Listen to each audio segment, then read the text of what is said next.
Shoulders off. Replaced by the lanky Torre Flo. Lambourg. Babayara. Poyet in the centre. And Viali in the centre. Here's Poyet. Yes, by the goalkeeper. By the frame of the goal. Chelsea have broken through with 10 minutes to go. And yet again, Gustavo Poyet is the man who's done it. His 10th goal of the season. They've had to show a lot of patience here against such a hard-working Tottenham display. But the fact that Spurs are down to 10 men, taking its toll.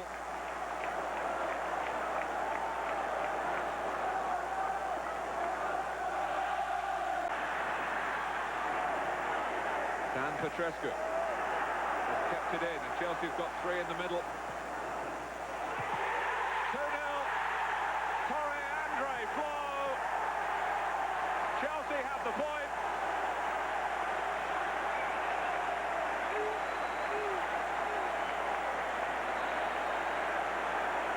It was just a case of picking the right cross here for Dan Petrescu.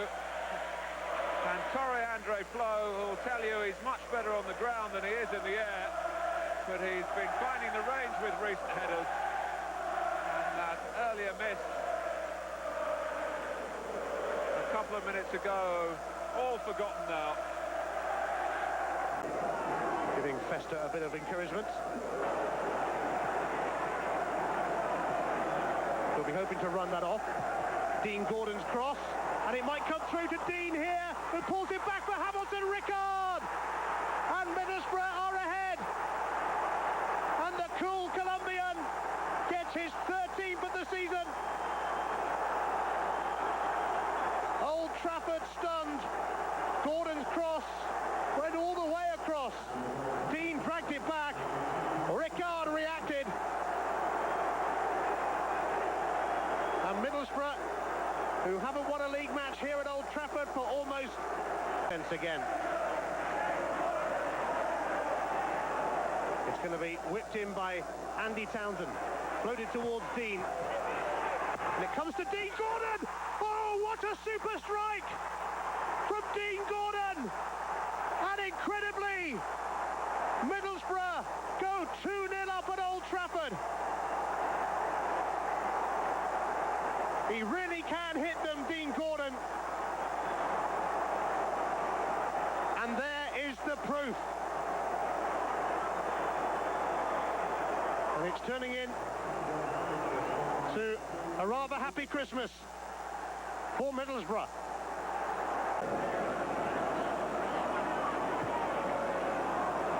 And Hamilton Ricard's going to pick up on that poor pass from Johnson. Looking to put Dean away, and he has done! And it's number 3! Brian Dean! Remarkable! Yet more seasonal cheer for Middlesbrough. But it's turning in to a festive farce for Manchester United, who have been laboured and lethargic today, and how Middlesbrough have capitalised. They've waited 70 years to win a league match here. Aim towards Sheringham. It might drop here for Beckham, not particularly kindly, it must be said. Here's Keane. Now Phil Neville. Back it comes to Beckham. And United have one back. Nicky Butt. Well, it's going to take quite a fight back to salvage something from this game. But if there's one team that's capable of it, it's surely Manchester United. Nicky Butt's header. Perfectly planted into the corner. And something comes right for United at last in this match. United need to rediscover the urgency they had immediately after scoring their goal. They might just do so now. It's Butt again, and Cole turns superbly, and here's Scholes. It's in. Paul Scholes, and that will be stage 2 of the comeback then.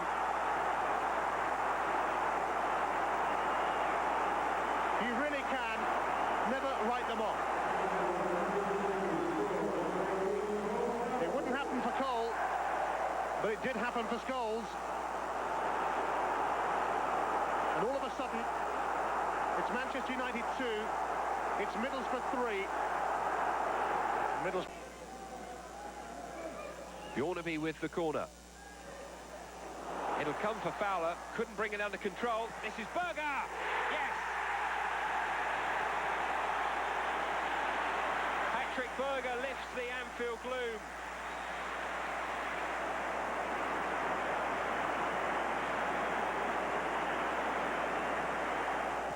Right-hand side and Hegem.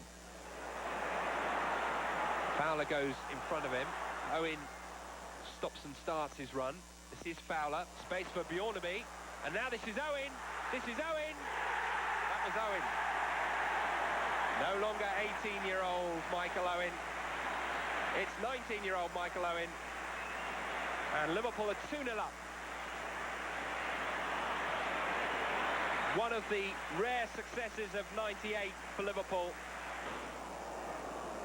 Friedman. It's a corner to Forest if Honcho can't keep it in. He does well to keep it in play. And the linesman is drawing the referee's attention to something. And he's given a penalty.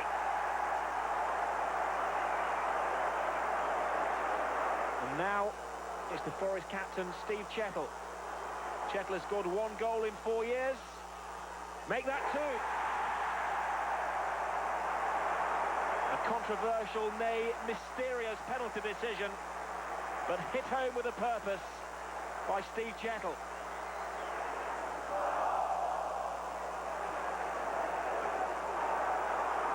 Wilcox. There's power in the centre in Blake and Sutton if he can find them. There's Blake, and it was a soft header. Down. Now Gemmell. Chettle. Barton Williams, clever little turn. Shipley alongside him. Chance for Forest to score a second. And they do. It was a soft goal to concede. A gift of a goal, but Forest are 2 up.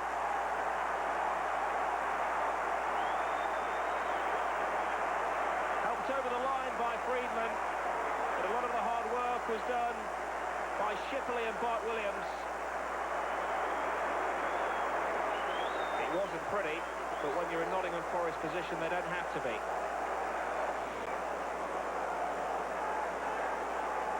McKinley turned into Johnson. Good refereeing right on the spot. McKinley to Wilcox. Teases up. Blake goes in and just gets there.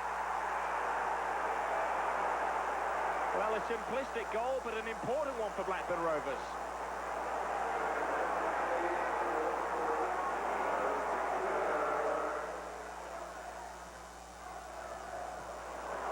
Into the 48th minute of the second half now. Sutton. Now Duff. 4 blue and white shirts. If he can make the cross, gets around the defender, gets the cross in, head up, hits the bar, goal! Unbelievable! 3.5 minutes into stoppage time.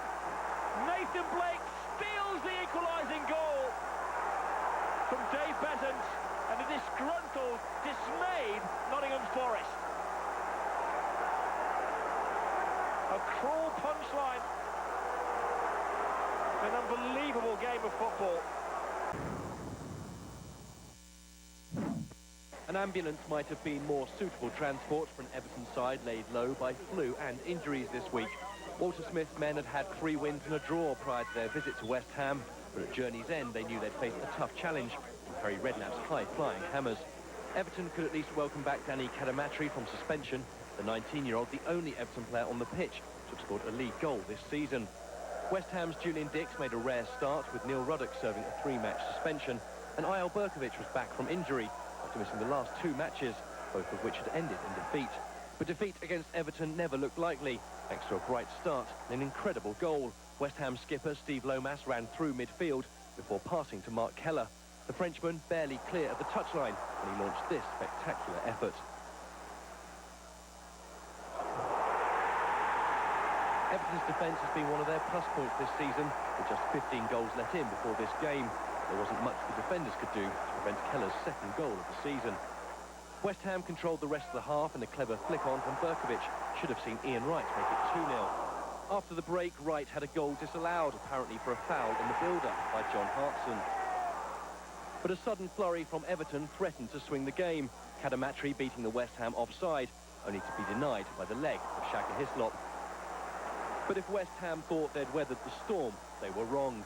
Trevor Sinclair was immediately dispossessed by Everton's substitute Nicky Barmby. His pass finding Cadamatri back in position and back in the goals.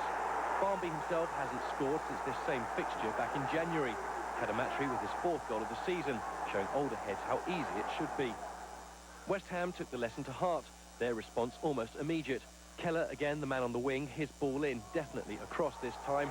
Trevor Sinclair, the grateful recipient. West Ham's midfield showing the killer touch their Everton counterparts need so much right now. Sinclair has now scored 3 in the last 4 games. West Ham had plenty of chances to make the scoreline more emphatic. Even Julian Dix was getting in on the act. But plenty to smile about in the end for the Hammers and their very honest Frenchmen.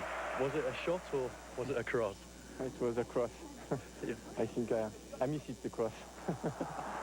You're being very honest. Normally we hear people say, I looked up and saw a chance. No, you know, I'm honest, because in the second half, for example, I crossed good, and Trevor Sinclair scored the second goal with my cross, so sometimes you have chance. I had chances in this first time, but I think it was very important for West Ham to score, and I score with chance. It's important. We're going well. We had a good season last year. We were always up there in that top 6 or 7. It's nice to have a West Ham team that's up there in that top half of the table. The fans spent an awful long time looking at the bottom half every year to see where we were. When the captions come up on TV, now they look at the top, and that's nice for them. They deserve that. We were solid enough.